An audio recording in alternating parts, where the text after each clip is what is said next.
This is the most fascinating and peaceful place in the world to me. It's rich in wildlife, history, and infinite beauty. The great Okefenokee Swamp, the land of the trembling earth. My name is Okefenokee Joe. This swamp was once my home. I lived here. I learned here. This is where I became Swampwise. I left the city a long time ago for reasons I don't need to disclose. Now I won't make excuses for the way I appear or this laid-back life I have chose. I don't bother nobody, I just like living free, free as the wind in the trees. In the Okefenokee I can be as I please. The swamp is home to me, and I'm Swampwise. Swampwise.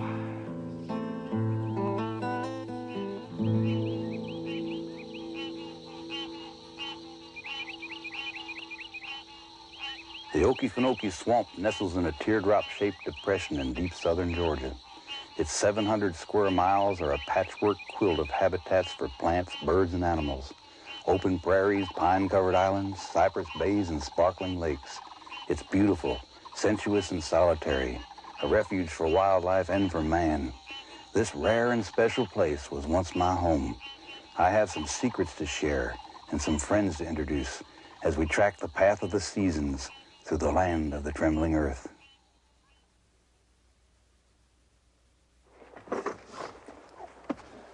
This is Kingfisher Landing here. It's on the east side of the swamp, located about midway between Waycross and Folkestone.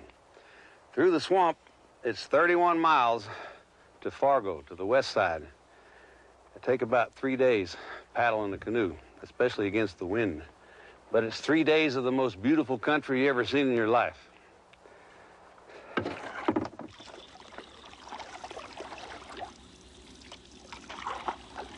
Spring in the Okefenokee, a perfect time to explore the swamp while the weather's still mild and before the biting insects take over. A few spring showers have topped up the water level this year, and that makes traveling a lot easier. Most all of the Okefenokee's water comes from rain, and there's times of severe drought when these magnificent prairies nearly dry up. That's happened many times in the history of the swamp. Drought, fire, and rebirth. It always comes back. Oh, the patches in the quilt might get moved around some, but hidden in the mud, on the islands, and in the water holes are enough seeds and animals to create the swamp anew out of each disaster. It's a resilient place, bursting with life. All through the swamp, especially in the springtime, there's a lot of beautiful flowers, vegetation, different types of lilies, and this plant here, it's called Golden Club. Pretty white stalk with a yellow flower. Some people call it never wet, and they call it that because even though the leaves are in the water, when you bring them out of the water, they don't look wet. Never wet. And you know, almost every plant, every tree in the swamp has some use, either as medicine, tinder, firewood, shelter, clothing, food. This plant here is an excellent food source. As these stalks turn purple, the yellow ends begin to develop seeds, which later on look like this. They turn a blue-green. You can take these seeds and dry them out real good, and cook them just like you would peas. You have to cook them at least 45 minutes in several changes of water, but they're just as good as peas. Already in March, the lilies are thickly green. In the shallower water, some white lilies are blooming, while the spatterdock in the deeper water are showing tight yellow buds. Overhead, the cypress needles are greening against a crisp blue sky, draped with Spanish moss. None of the species in the Okefenokee is unique, but there are few places in the world where you can see so much variety as here. On a warm day like today, the air is electric with the calls and activity of the birds, the amphibians, and the insects. Over 200 species of birds are found here, and in the springtime, all of them are actively competing for mates and nesting sites. The red-winged blackbirds throw themselves into a frenzy.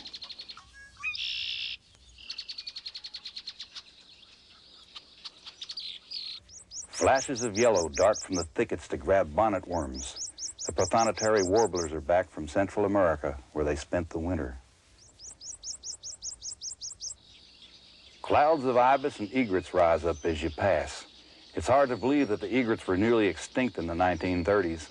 Millions were killed each year for their breeding plumage, which was used for decorating hats. The Audubon Society worked hard to protect them, and now they can safely use those beautiful feathers for the purpose they were intended. Deep in the Okefenokee, colonies of egrets and ibis spend the spring and early summer grazing the prairies, building their rookeries and rearing their young.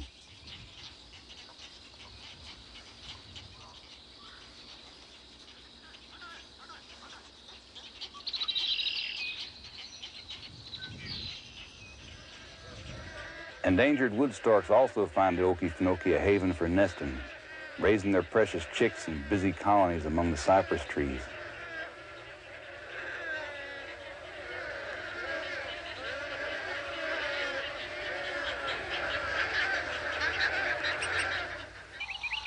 And in the thick island forest of the Okefenokee, another endangered bird, the Red-Cockaded Woodpecker, feeds and breeds in the old pine trees. As the day warms, the cold blood of the reptiles warms too, and they also become more active. A pair of green anoles are discovering the joys of spring.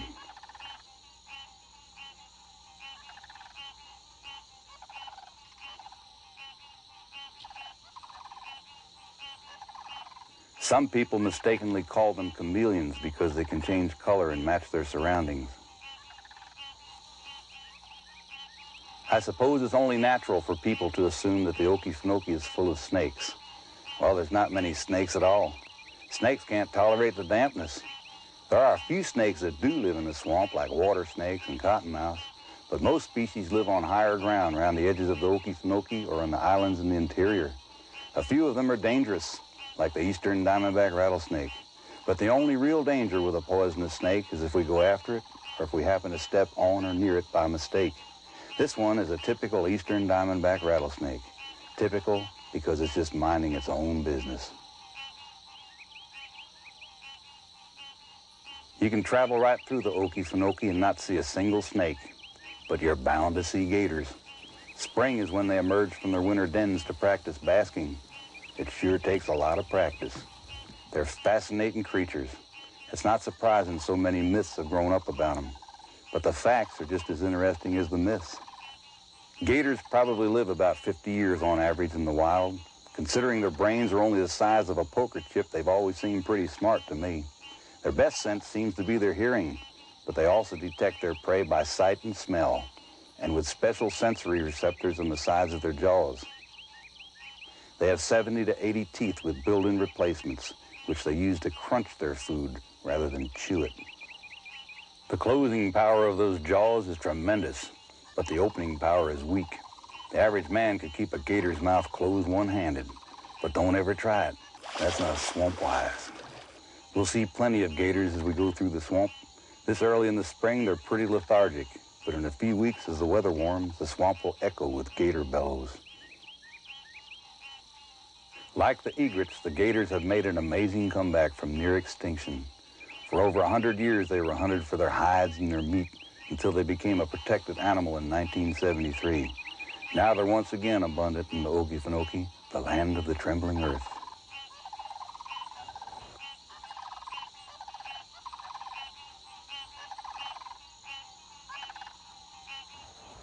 I'm standing on trembling earth.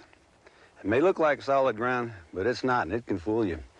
Throughout the entire Okefenokee Swamp, this phenomenon is occurring always, constantly. It's caused by the decaying vegetation floating to the top, accumulating, becoming a mass. Seeds of different plants and even trees fall upon it, and they start to grow. But it's not really solid ground, and it can fool you. You see everything starting to move? That's why the Indians call it the land of the trembling earth. If I move over here, it gets even worse. Don't want to get too far because I'm liable to fall right through it. And by the way, getting out of your canoe in the middle of the Okefenokee Swamp is not being Swampwise. These clumps of floating peat are called batteries. Most of them will sink again, but a few will eventually become solid ground, or houses as they're known here. But it can take 20 years or so for that to happen before the bushes and the trees arrive with long enough roots to anchor the battery to the bottom. At present, only about 6% of the swamp is solid ground. So as the day draws on, you need to make sure you reach your designated campsite. Back in the old days, if people came into the Okefenokee, that'd be a little bit Swampwise. More so even now than today, because there were no trails, and some of the stuff's pretty thick, hard to get through. And at nighttime, if they had a camp, they'd have to either sleep in the canoe or maybe put up a hammock between two trees. Nowadays, there's canoe trails that are easy to follow, easy to paddle, and there's also shelters built here and there where you can spend the night in comfort.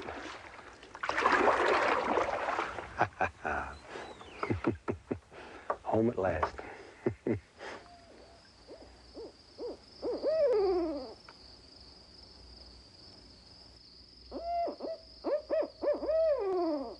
As the sun sets, the daytime creatures clear the way for the swamp's night prowlers. Most of the mammals are nocturnal, like the white-tailed deer, but if you're lucky, you might also see them working in the daytime. The American black bear is after his springtime treat, insects and grubs under the bark of trees. He's well adapted to the swamp, being a good swimmer and tree climber and happy to eat fish, plants, or meat. So this sneaky raccoon could be asking for trouble. But the bear is obviously not hungry for coon steak right now.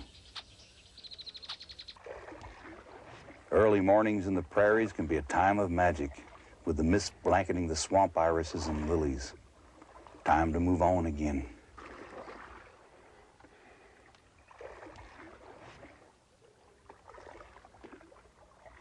For a few more hours, we'll be traveling through prairies. They're not what a lot of people would think of as prairies, though. No cattle or cowboys here. The Okefenokee's prairies are freshwater marshes. The water's pretty shallow, usually 1 to 3 feet deep. All over you can see maiden cane, pickerel weed, neverwets, and other aquatic plants rooted down deep in the peat. The peat is made up of thousands of generations of plants and animals. We could learn from the way nature recycles her energy like that. The cycle works in many interesting ways. These flowers are bladderworts, and they're one of the swamp's meat-eating plant species. They live on tiny crustaceans that inhabit the shallow swamp water. And here's some chain fern coming back to life after the winter. All the plants in the Okefenokee are protected, but if you come across any of these fiddleheads elsewhere, remember, they're tasty, cooked or raw. It's the destiny of these beautiful prairies to disappear. Gradually, over the years, the vegetation will accumulate and they'll become higher and drier. Then trees will take root, and they'll become forests. It's called the process of succession, and it's happening already. In the past, we believe periodic fires burned off the excess vegetation and burned away some of the peat. But nowadays, fires are controlled around here for a lot of good reasons. So we should enjoy these wide expanses and the plants and animals that live here while we can.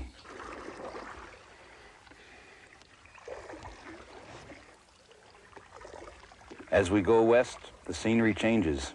The prairies give way to river swamps. The channels are bordered by thickets of cypress, gum, and bay. The shade is welcome after the blazing sun on the open water of the prairies, and the reflections take your breath away.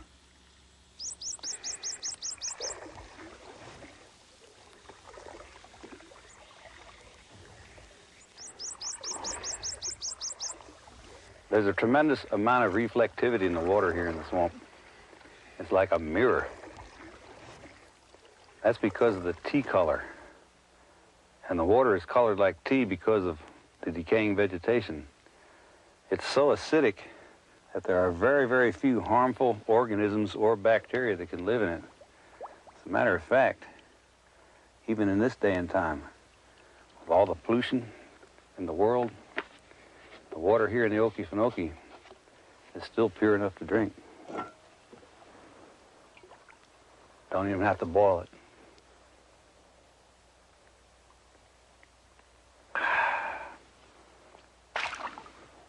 Swamp water.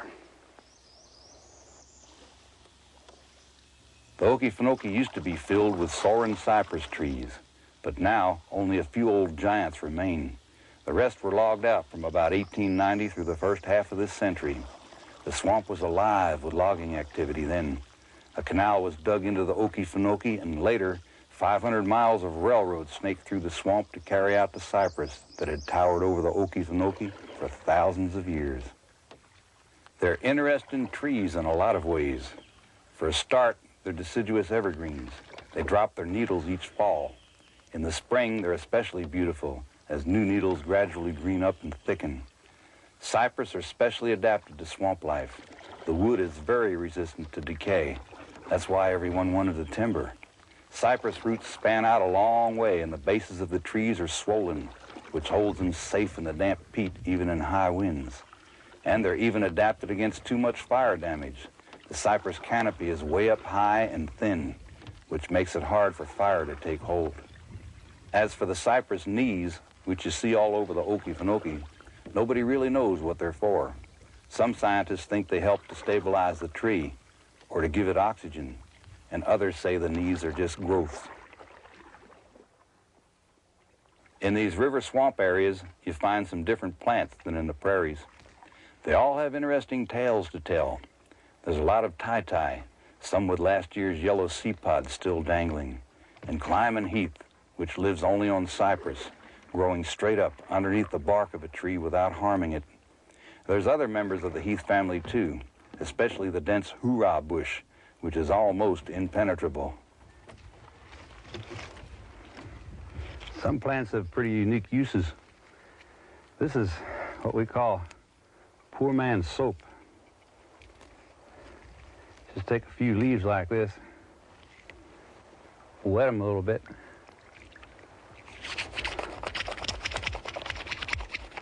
works up a lather that's actually cleansing. But don't ever mistake poison ivy for soap bush. That's not Swampwise. The Okefenokee has been called some ugly names in the past. The terrible swamp, the gloomiest spot on earth. I'm inclined to think those folks never really came here. The word that comes to my mind when I think of the Okefenokee is restlessness. But it's the kind of restlessness that brings me peace. You can take these trails from Kingfisher Landing 1,000 times and always see something new.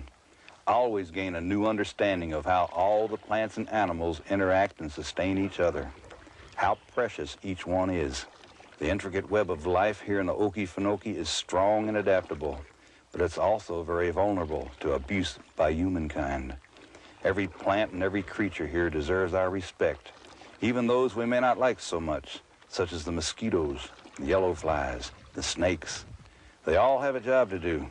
We don't always know what it is, but they wouldn't be here if they weren't necessary. Accepting, understanding, and respecting that is being Swampwise. As we approach our destination, Lilies Lake, the largest lake in the swamp, we're pretty much in the middle of the Okefenokee. Spring is well on its way.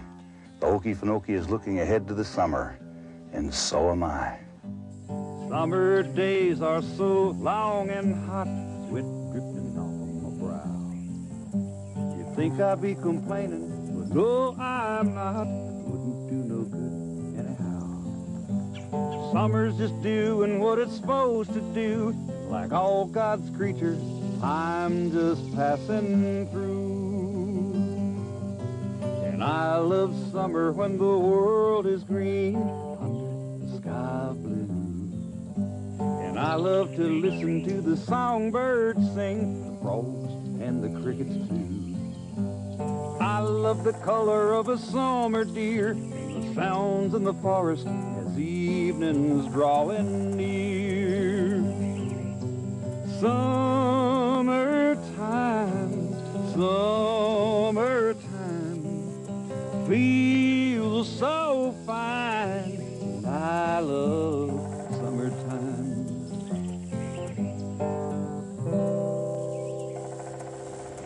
And I really do love summer. It's such an intense time here in the Okefenokee. The foliage is so dense. The lilies and maiden cane have spread all over the lakes. The ferns are full and dark. Overhead, the cypress needles are thick and green against the blue summer skies. And every creature is hungry. I call this Swampy Lake. I call it that because many years ago, one summer night, my dog Swampy disappeared. I searched high and low for him, calling to him. About 3 days later, I found him floating belly up in this lake. And the gator that got him was guarding his carcass. Well, I got a little John boat and poled out there and brought what was left of Swampy back to the house and gave him a decent burial. It was sad. Swampy was one of the best friends I ever had. I suppose people would wonder why I didn't take revenge on the gator. Simply, an alligator is a reptile. And like all reptiles in the summer, its metabolic rate is way up and it feels hunger. A gator is a natural-born predator and an opportunist. It wasn't the gator's fault. Swampy was the one that for just one fatal second forgot to be Swampwise. Gators seldom attack humans, but it's always best to be wary, especially in the summer. The females build nests and lay as many as 60 eggs, which they do their best to guard for about 2 months. But this behavior is self-defense and not aggression. One day, the peeping cries of the baby gators announce that they're hatching, and the female tears open the nest to release the hatchlings. Only a few baby gators survive their first year. Turtles, fish, herons, snakes, raccoons, and even other gators love to eat them. In fact, alligators will eat almost anything. Fish, turtles, snakes, birds, even junk. So swamp birds like this green-backed heron have to keep a careful watch while they fish.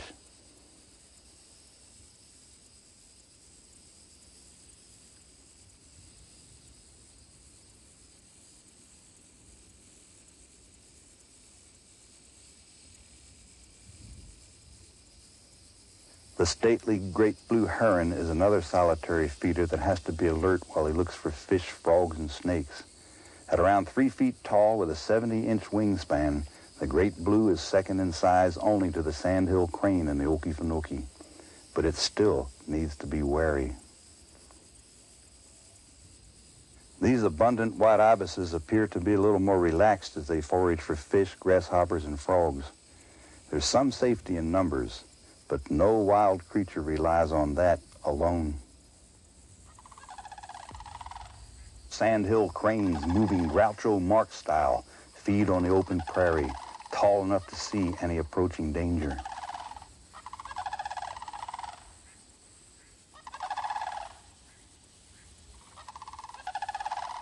Good hunting and foraging for the wild creatures also means good hunting and foraging for us. The plants that grow in the Okefenokee can be found all over South Georgia, and many are well worth looking for.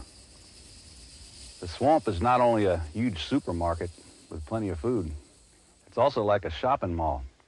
Oh, you can't get everything you want, but you can get everything you need. The American Indians knew that. That's why they came here. The first settlers knew that. And anybody today that's Swampwise knows that.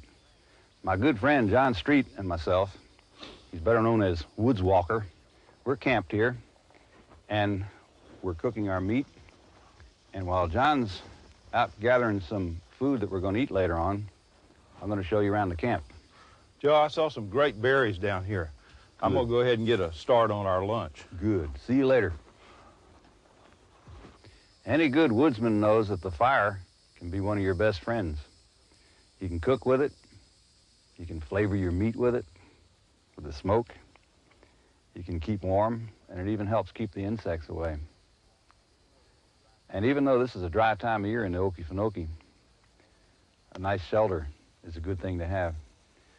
This one is built out of material that's found right here in the swamp. The frame's made out of cypress. It'll last almost forever. And of course the thatching is palmetto fronds. Get enough of them on there, it's not going to leak if it rains. And it's all lashed together with material that's handy called bear grass. There's not a man alive that can break that.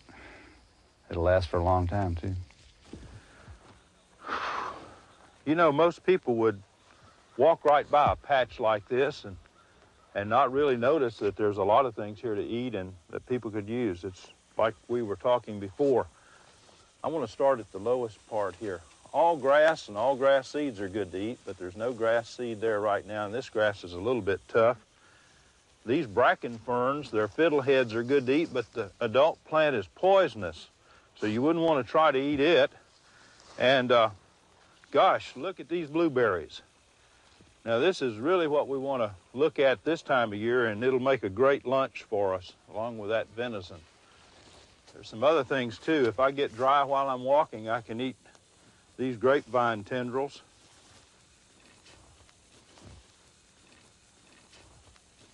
And smilax, or the catclaw vine family, this tastes an awful lot like asparagus. If you like asparagus, I'm certainly going to keep that today. Later on in the year too, this red sumac or winged sumac, when the flower pods and seeds turn bright red, are fine for a medicinal drink. This is good for colds and congestion. It's called Indian tea, and you make it by just putting it in water in the sun. But let me go on up the trail or back down here, and we'll see if we can find some other things to eat too. A lot of people have heard about hearts of palm salad, and they associate that with a sable palm tree, but these palmettos have smaller hearts, just like the big sable palm. The nice thing about them is when you harvest this heart, you're not killing the plant. What'll happen is this will sprout again back here, and the way you get it is just simply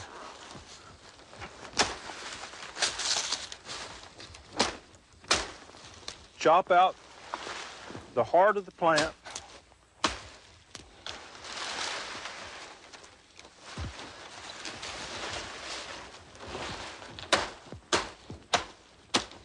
and it doesn't take us long to collect several of these that we can take back to camp for a nice salad. By the way, I saw another plant here that I'd like to show you. It's the wax myrtle.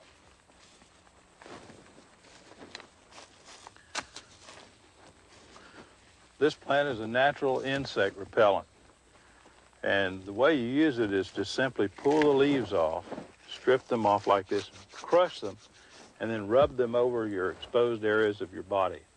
And they don't last as long as some of the modern store-bought insect repellents, but they work well if you're just out here in the edge of the swamp like this. Pioneers and colonials used the seeds of the wax myrtle too to scent their animal fat tallow candles, and it made life indoors a lot easier and a lot better smelling. It takes a long time to gather enough wild food to live, but it gives me a special feeling of self-reliance. Yeah, that's wonderful. Some of these things really, really taste good. And one thing about it, though, a person needs to remember, and I think you'll agree, we should never waste it. The warm months of summer do have a few disadvantages. The mosquitoes, the yellow flies, ticks, and gnats can be annoying at times. When I lived in the swamp, I always tried to use natural means like the wax myrtle to keep insects away, because pesticides and repellents can harm other things too. That's an argiope. And if you're Swampwise, you'll leave an argiope alone. Not because it bites, because it doesn't. You'd leave it alone because it's on your side. Hey, out here in the swamp, anything that eats biting insects is on our side. In my house on Cowhouse Island, I never bothered a lizard, a frog, a toad, a spider, anything. I let them alone. I even let the spiders build their webs right in my windows. And I'll never forget one summer, one of these argiopes built a web above my door. Too low, because 3 or 4 days in a row I'd walk through it and knock part of it down. I didn't destroy it, though.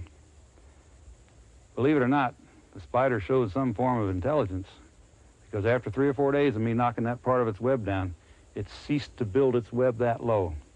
And it stayed with me all summer just above the door, eating up those skeeters.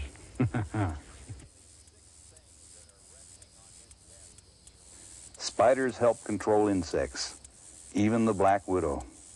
We just have to learn to stay away from her. That's being Swampwise.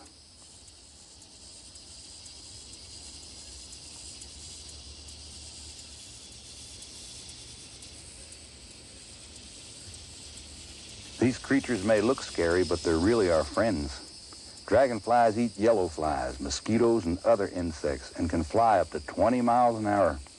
Many's the time I've had one swoop down and grab a biting yellow fly right off my skin. While dragonflies race away the summer, catching insects on the wing, some plants just sit here and let the bugs come to them.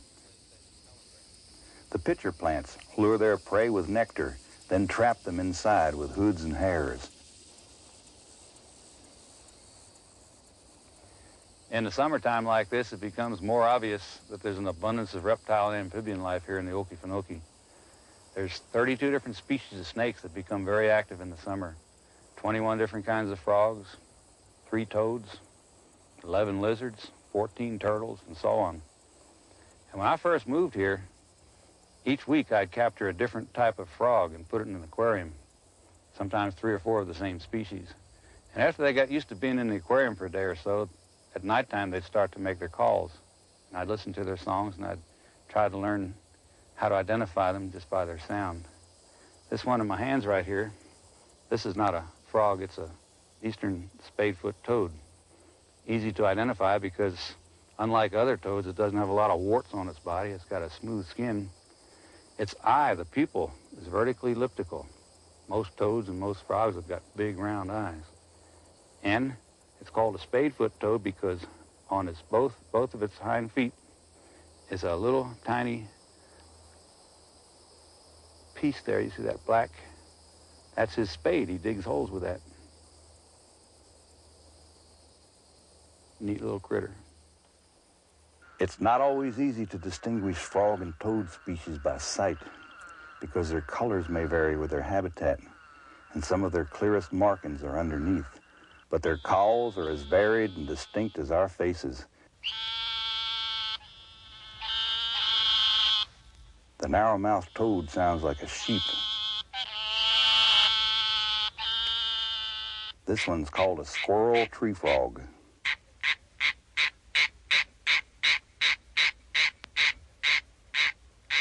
We have one that sounds like a miniature dog, the barking tree frog.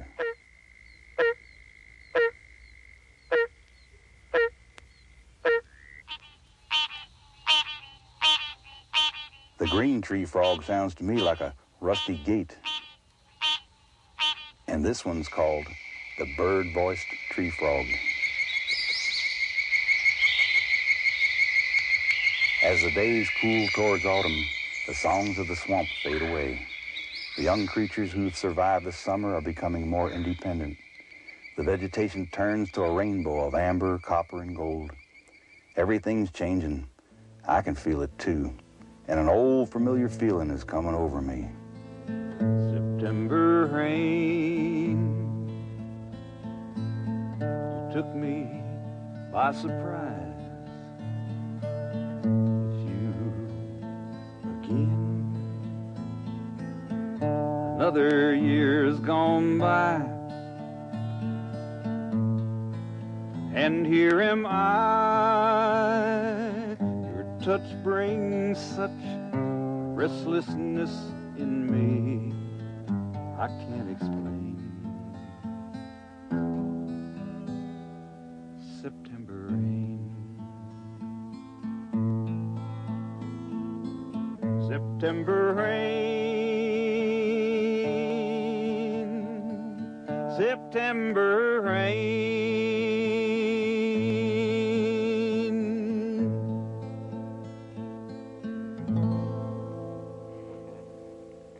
No day is like any other in the Okefenokee. No season is the same year after year. This year it's been dry.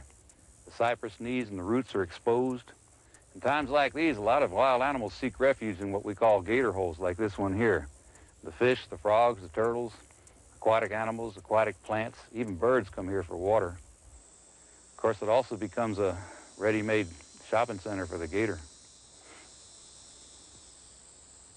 All through the Okefenokee, we see the evidence of the creatures that live here, even if we don't see the creatures themselves. We see tracks, droppings, evidence of kills.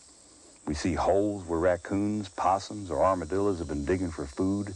Gator trails snake through the maiden cane. An osprey nest sits high on a tree. Spider webs decorate most of the bushes. And you can also see the influence of mankind.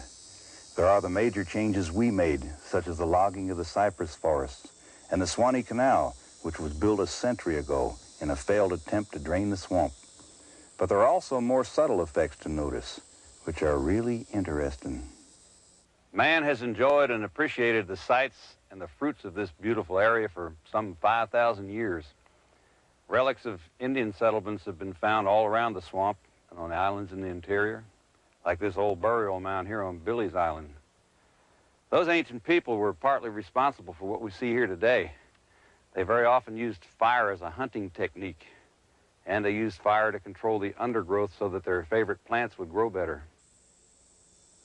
Many of today's lakes are near those ancient sites and may well have been created intentionally or accidentally by Indian fires which burned deep depressions in the peat. The early Indians also planted gardens and helped nature decide what would grow where in today's swamp. The first white settlers who came to this isolated frontier in the early 1800s also used fire to clear grazing land for their stock and in hunting, so the process continued. The fire-resistant plants and open woods creatures that live in the Okefenokee today are here partly because of the way man helped shape the area. In its turn, the swamp has shaped the people who lived in and around it. The early settlers were self-reliant and adaptable people, and their descendants are still very swamp-wise. A few families are as much a part of the Okefenokee as the gators and the cypress trees, the chessers, the mizelles, lees, the barbers, and others. They all homesteaded around the swamp in the 1800s, mostly raising hogs and cattle and planting small patches of corn, collards, and sweet potatoes. They were a long way from anywhere and anybody, so they learned to live off the land as the Indians had before them. Today's vast Chesser clan are descended from W.T. Chesser, who settled Chesser Island near Folkestone in 1858. His two sons, Sam and Alan, each had a typically large pioneer family. My friend, Aunt Vanny, was the last of Alan's 13 children. We was just like one family.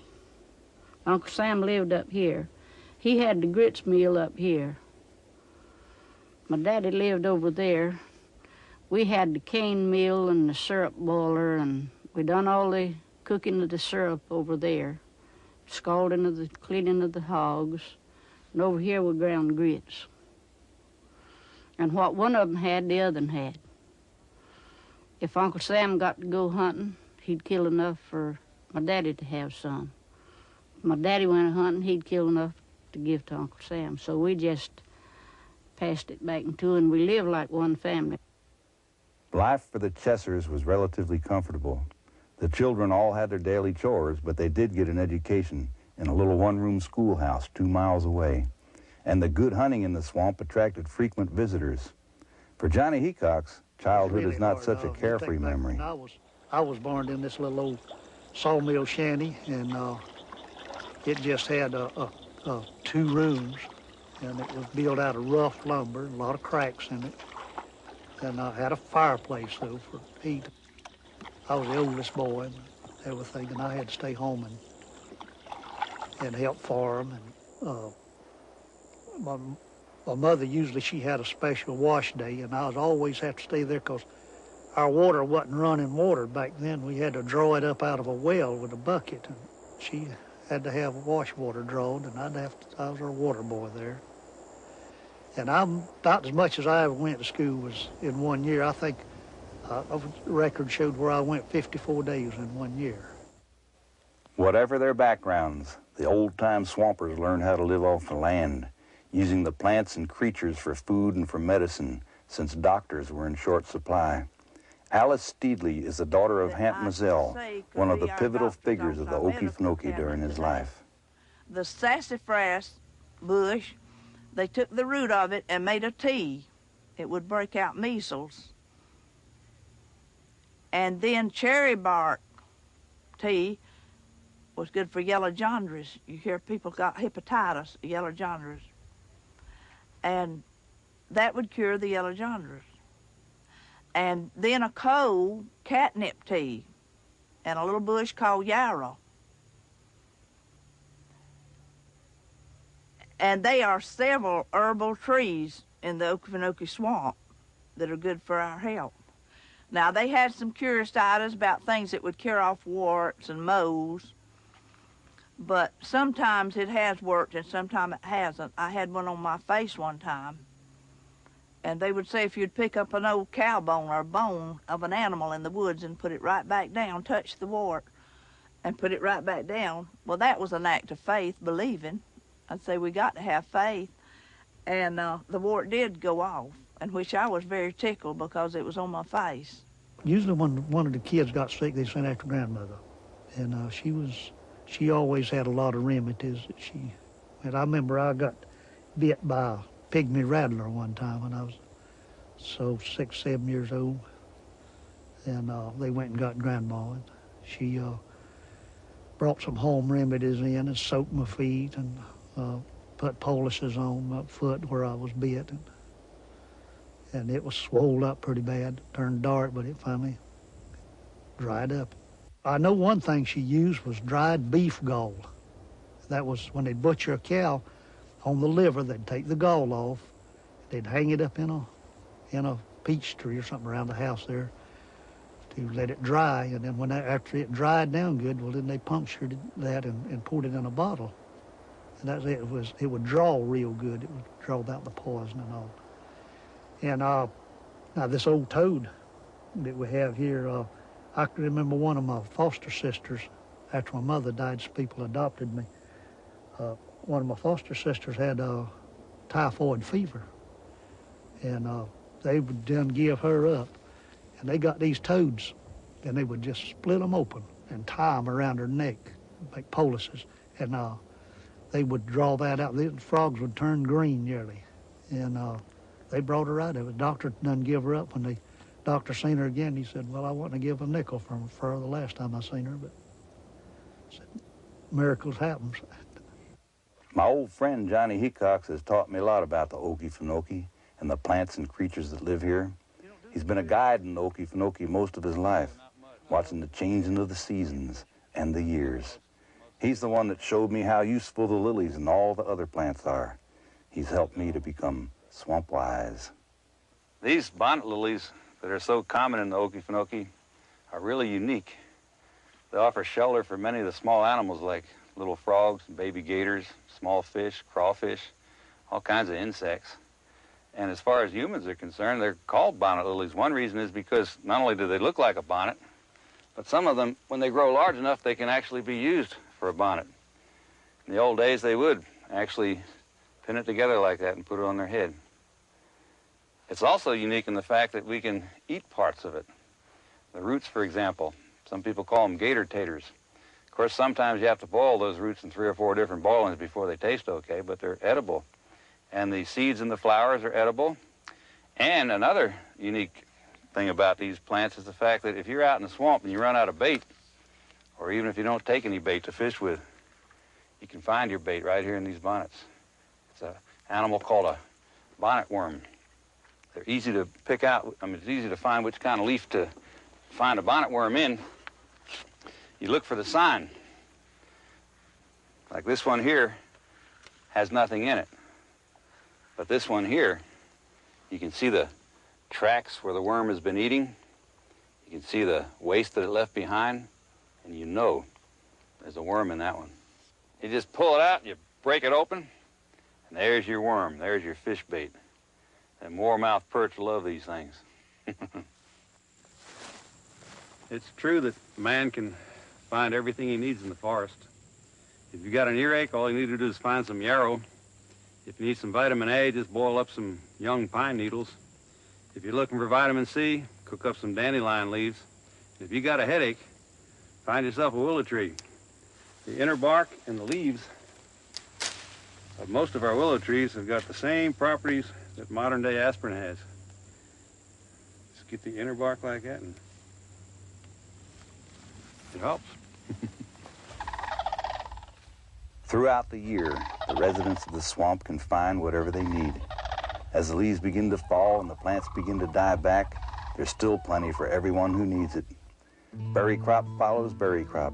Nuts and acorns follow the shoots and leaves of spring and summer.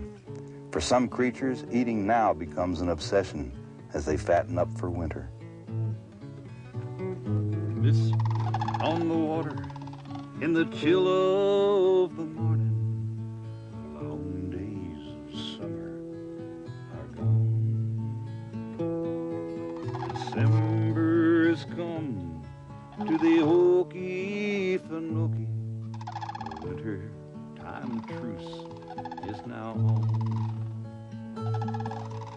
The maiden cane died and the gators are hiding. So much of the world has withdrawn. No sound at night now, except when the wind blows or a barred owl comes out with its song.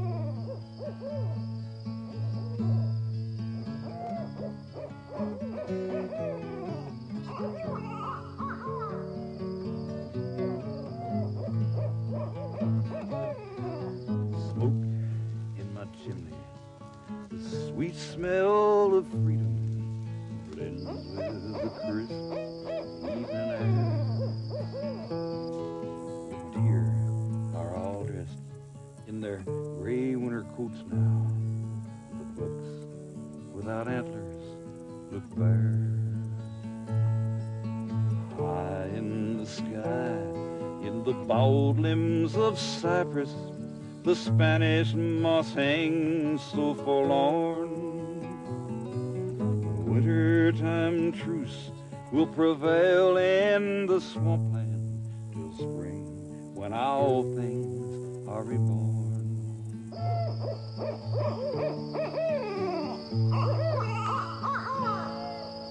The Spanish moss hangs so forlorn.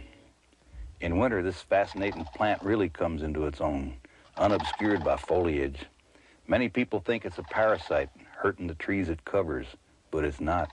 Biologists call it an epiphyte. It gets nutrients directly from the air and from the rain, which it absorbs and holds under thick scales. Beautiful, isn't it? At this time of year, the Okefenokee wears quiet tones of grays and browns and faded greens.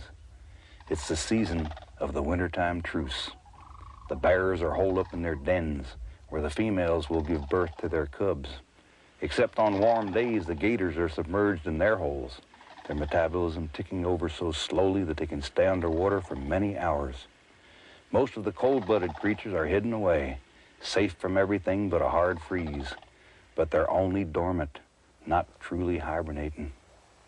Well, there's an example of a very dangerously poisonous snake, a cottonmouth, showing us the fact that even though this is the middle of January, snakes don't really hibernate. They must have crawled out of a rodent burrow somewhere around here. They'll do that on warm days in the winter, which means even in the wintertime, if we want to be safe, we've got to be careful where we walk. You don't ever want to step on one of these things. That's just another way of being swamp-wise. While the reptiles are keeping pace with the pulse of the season, the warm-blooded creatures of the swamp are still active. Resident and overwintering birds spend the short days busily feeding in the prairies.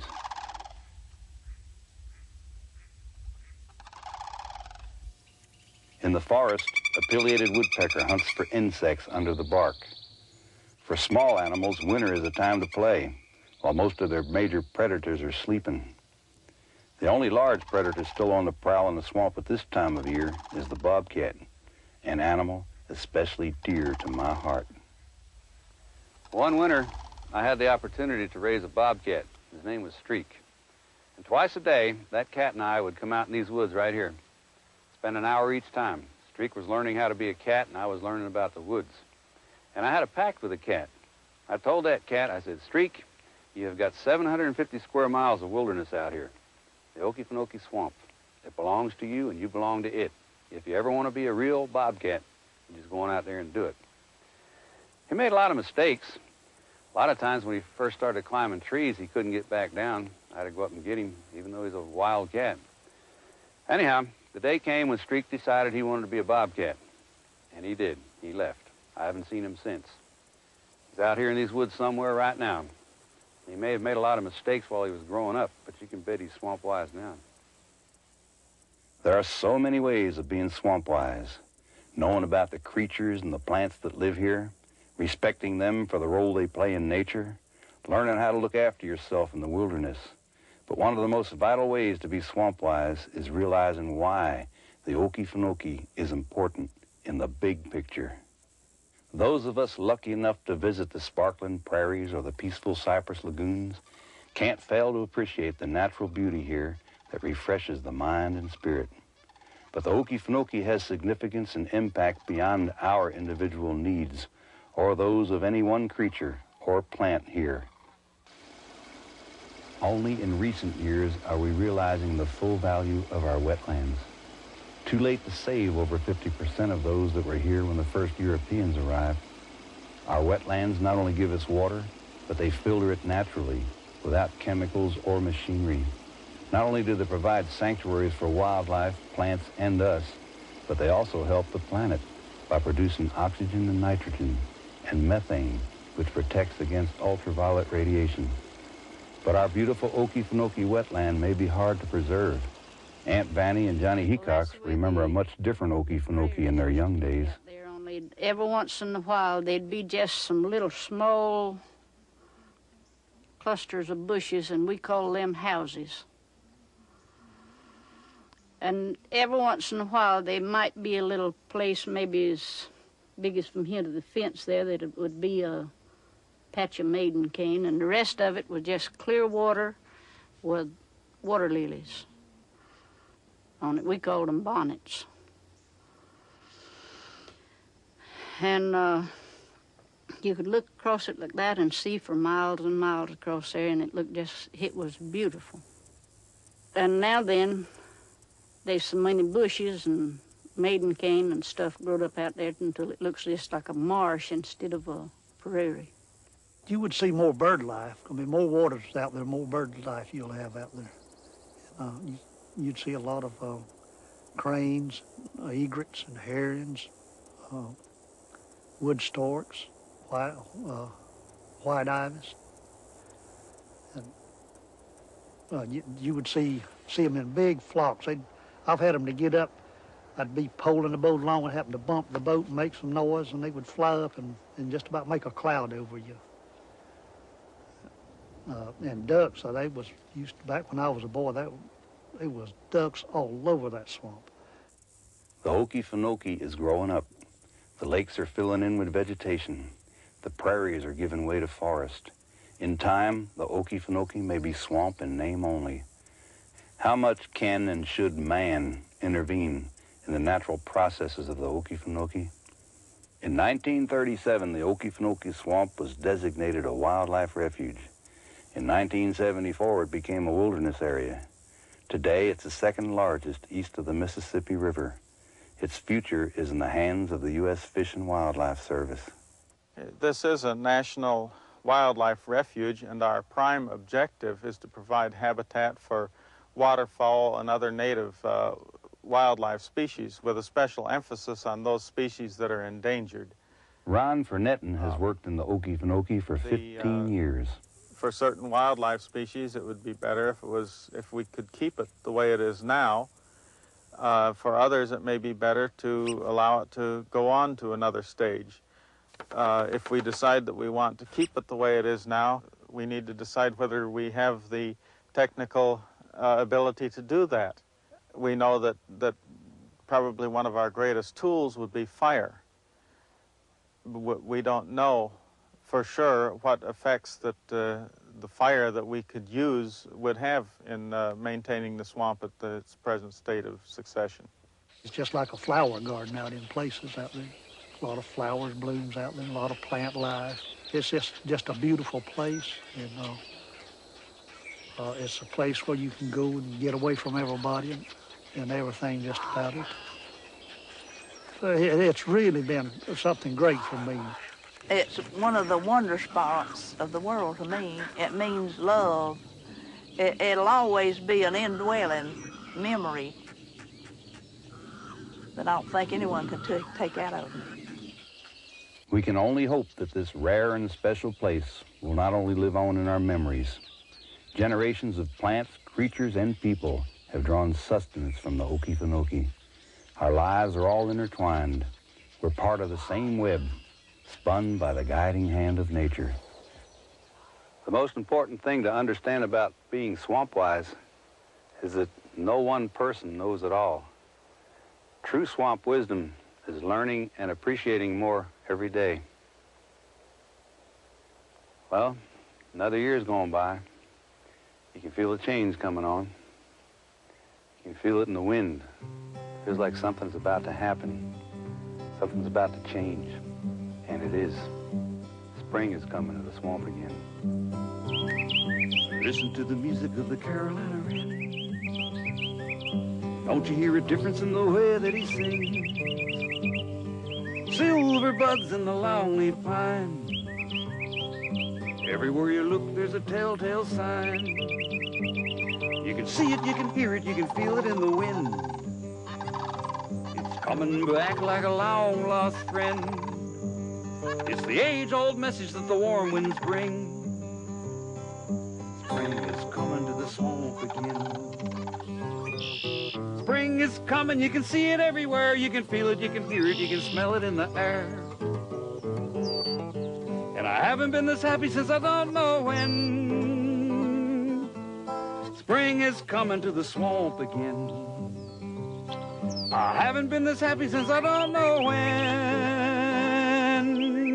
Spring is coming to the swamp again. Y'all don't forget to be Swampwise now.